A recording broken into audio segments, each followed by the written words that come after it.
Hello everyone, কেমন আছেন সবাই? আশা করছি সবাই খুব ভালো আছেন। দেখতেই পাচ্ছেন আজকে নিয়ে এসেছি ঘরে পাতা টক দই রেসিপি। তো তার জন্য আমি হাফ লিটার দুধ জাল করে নিয়েছি। আর দুধটা জাল করে নেওয়ার পর ঠান্ডা করে নিয়েছি যাতে আঙুল চোবাতে পারি সেরকমভাবে।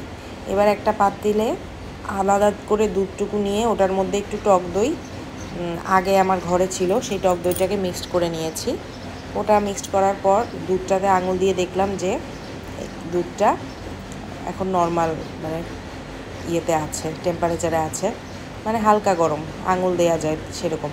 সেটার মধ্যে দেখুন ওই টক দই মিশ্রিত দুধটাকে মিক্সড করে ওই যে একটা মাটির পাতিলেও আমি টক দই ব্রাশ করে রেখেছিলাম, সেই মাটির পাতিলের মধ্যে দুধটা ঢেলে দিলাম। ব্যাস, আর কি, ঢেলে দেওয়ার পর এই দুধটাকে একটা লোহার কড়াইয়ের মধ্যে ঢাকনা দিয়ে 7-8 ঘন্টার জন্য রেখে দেব। তো আমি রাত্রে ঘুমানোর আগে এটা করেছিলাম। দেখুন খুব সুন্দরভাবে আমি এটাকে এই যে ঢেকে দিচ্ছি। এটাতে ঢেকে দেওয়ার সাথে সাথে এটা খুব সুন্দরভাবে আশা করি বসে যাবে। তো পরের দিন সকালে এই যে ভোরবেলা আমি এটা খুলে দেখছি যে এটার মধ্যে টক দই আদৌ হয়েছে কিনা। ওয়াও, দেখুন কি সুন্দর হয়েছে, টক দইটা কি সুন্দর করে বসে গেছে।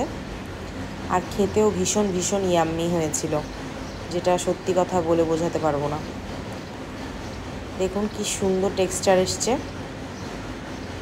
ওয়াও, এই যে আপনাদেরকে আমি একটু দইটা কেটেও দেখাচ্ছি কেমন হয়েছে। দেখুন কি সুন্দর দেখাচ্ছে। আর এটা খেতে আমি কি বলবো, আমি বলবো আপনারা মাস্ট এটা ট্রাই করবেন, মাস্ট। আশা করি আপনাদের খুব ভালো লাগবে। ঘরে পাতা টক দইয়ের চেয়ে টেস্টি আর কিছু হতে পারে না। সুতরাং সবাই বাসায় এটা ট্রাই করবেন। বাই।